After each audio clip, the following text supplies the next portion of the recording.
I wanted to start hour number 2 with a little college football.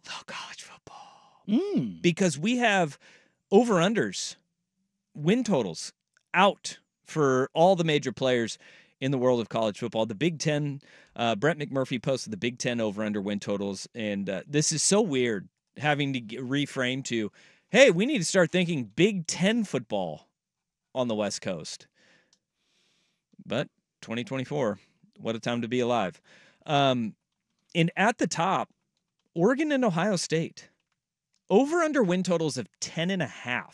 Not touching that. That is just eye-popping. And when you think about that, in college football as a whole, there are only 4 teams in all of college football with an over-under win total of 10.5.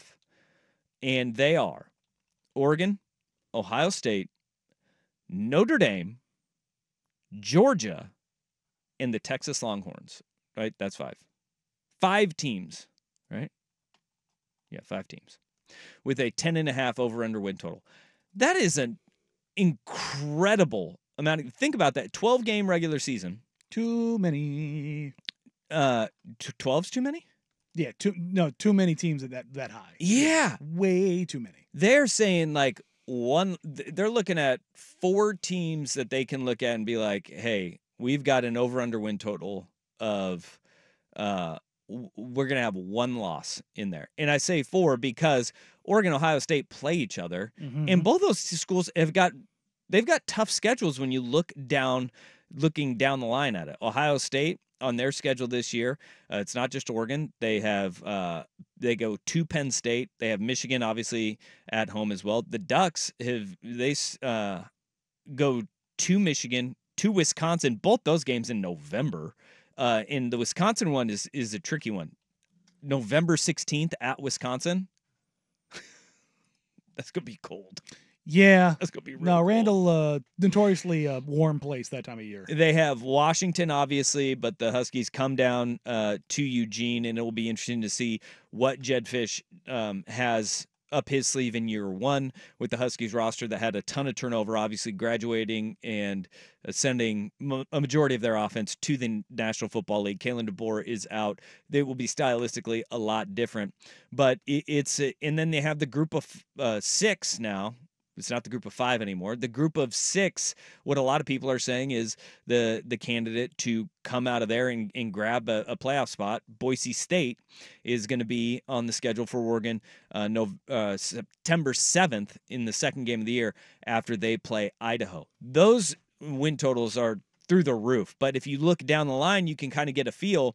Oregon and Ohio State sit atop the Big Ten heading into this season, and you look from a talent standpoint, what they're returning from the year before, and then obviously what Ohio State did with their coaching staff in bringing in Chip Kelly as the offensive coordinator to take a bit of the burden off of Ryan Day and to add another brain to their offensive brain trust, which is pretty incredible. They're loaded, and then defensively, they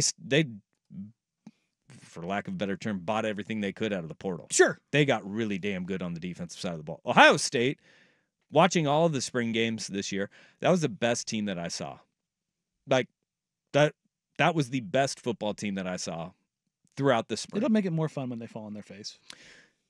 Sure. Yeah. I guess it's the fun thing about having our teams now in the Big Ten is we can actively root against Ohio State for meaning. Sure. Yeah. I've never had issue with Ohio State. It's because you're weird. Yeah, I guess. Yeah. But it was always just like, I guess growing up, it was like, yeah, what are they going to play? USC in the Rose Bowl every year? I mean, you played them a little bit more. Yeah. But you get a sense of the pecking order of how Vegas sees the rest of the Big Ten. And for those that are feeling that Michigan is going to have this monumental drop-off after Jim Harbaugh leaves. 18 players go to the NFL. They do not. Their over-under win total is set at 9.5. I'm a little shocked by that. Think of this. Their schedule has Texas, one of those 10.5 teams, week 2, September 7th. They have USC on the schedule. Mm-hmm. They go to Washington. Mm-hmm. They have Oregon on the schedule, and they have Ohio State. So Vegas is sitting there, and they're telling everybody the drop-off may be there, and they may not be undefeated this year. But 9.5 being the over/under win total for Michigan, that was a little bit surprising for me to see Michigan in that slot. Yeah, I mean, they got the preeminent games: USC, Oregon, Washington, Ohio State. The other teams they play don't. You've got Minnesota, Illinois, Michigan State, Indiana, Northwestern. Yep. They don't get any of the middling teams. They get the bottom. Yeah. But they get the high end too. Yeah. They get the top and the bottom. So they're going to be picking from Patron and then Burnett's. It's a lot of wells going on down there. A lot of plastic bottles. The other team in the Big Ten with a 9.5 over/under win total, Penn State. And I don't see that. Okay. That is usually their lot in life, though. Yeah. They do have one of the easier schedules because their Big Ten schedule is Illinois, UCLA. They go to SC, they go to Wisconsin, at home against Ohio State, then Washington, and then Purdue, Minnesota, Maryland. And I think where they're going with is they're expecting a step from Drew Aller that it was incremental as the season went on, not anywhere near where they thought he was going to be, especially at the beginning of the year and how he came out of the gate to how he finished. But you look across the board in the Big Ten, there's not a lot of quarterbacks returning. And I think that having that stability at the position is probably getting them a bump up there. And then the schedule, as you said. After that, in a clump, and I think this is going to be like the wild card section, USC, Washington, Iowa, and Nebraska all at 7.5. And that is, with USC, you're looking at, I don't think they're quite buying the defensive overhaul yet. Not yet, no. Miller Moss coming in for Caleb Williams. That is a big one. And look, their skill positions, whether be it guys leaving to the NFL or in the transfer portal, their skill positions are going to look wildly different. Very different, yeah. But it's not, I think that we also look at it and we go, yeah, but that's one place that they're going to be really good at. They just churn guys out there. I am really interested, though, the trenches. USC has not been good on either side of the No, ball. and they figured out right out of the gate against LSU. Well, and they're very thin in the middle of their defense, in the trenches. Bear Alexander threatened to go in the portal. He ended up taking his name out and staying. That is a godsend for them because when you play in the Big Ten, you need the depth. You have a schedule where you're playing Michigan, you're playing Wisconsin, you're playing Maryland, you're playing Nebraska. You are going to need, did I say Maryland? Minnesota. You are going to need to be able to stop the run. You have got to stop the run against 7.5 those teams. Still also feels low for USC's win total. I would have probably gone 8.5. Well, take the over then. Let's go. I'm going to. Yeah. Because I like Wisconsin. I don't like Penn State. I don't believe in them at all when they get matched up with athletes. They win in the trenches. They don't win on the edges ever. Well, that's where Michigan just beat them over the head. They do. They pull a rabbit out of their hat because they do put some freaks in the skills positions, but I think that'll be a really damn good game. And it's in LA. Yeah, that's the one I look at, and I'm like, that's gonna be fun. That's the swing game because Maryland, Rutgers, Washington, Nebraska, UCLA. I look at all those games like those are. If you're USC, you're absolutely marking those down as wins. Rutgers is going to be spicy this year. Look, I'm just saying. I know it's Rutgers. Kyle Flood. If Rutgers is spicy. The one thing. Do they get him at home or on the road? No, they have to go. No, they get Rutgers at home. They get Rutgers at home. SC gets Rutgers at home. Oh, okay, never mind. I was looking. They go to Maryland. I was looking at UCLA's schedule. Here's the messed up thing. Rutgers goes from going to UCLA the week before to playing USC at home.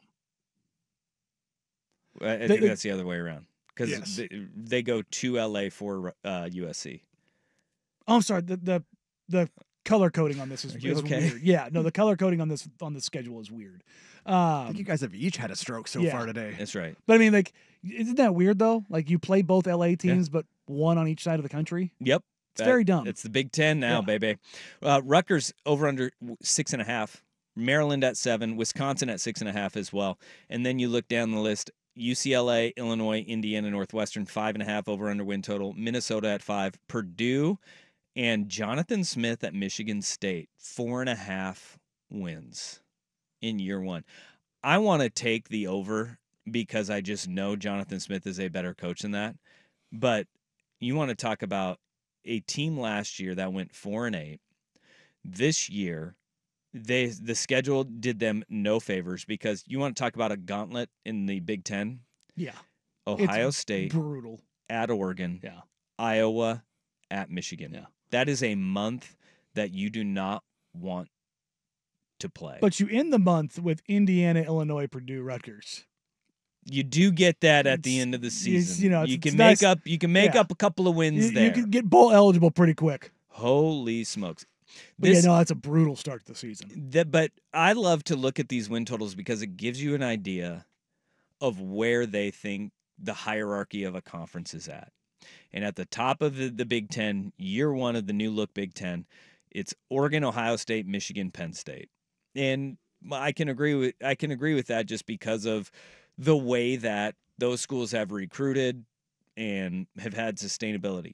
Penn State cannot be trusted in big games. I think we all know that based on history, but they win all the other ones. No, they do. And that's where they stack up their win totals. That is where they definitely stack it up. I don't think I trust either Oregon or Ohio State to break 10.5.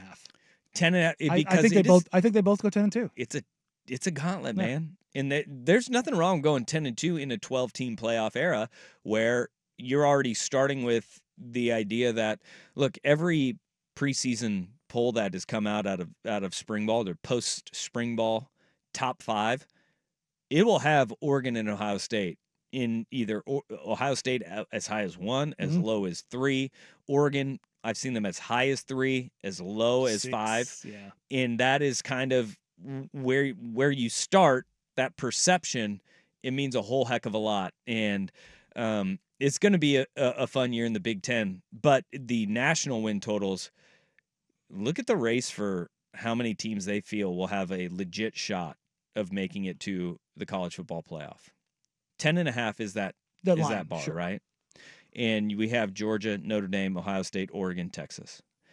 Behind them at 9.5 wins is Bama, Clemson, Florida State, Kansas State, LSU, Miami, Michigan, Missouri, Ole Miss, Penn State, Tennessee, and Utah. 12 teams at 9.5. And oh, by the way, Kansas State, Utah as the Big 12 championship game. You want to talk about a fist fight? That game is a throwback football game if I've ever seen it. And I hope that we get Kansas State in Utah in the Big 12 championship game. That game would be fun as hell. One team I don't see is Colorado. Where's Colorado at?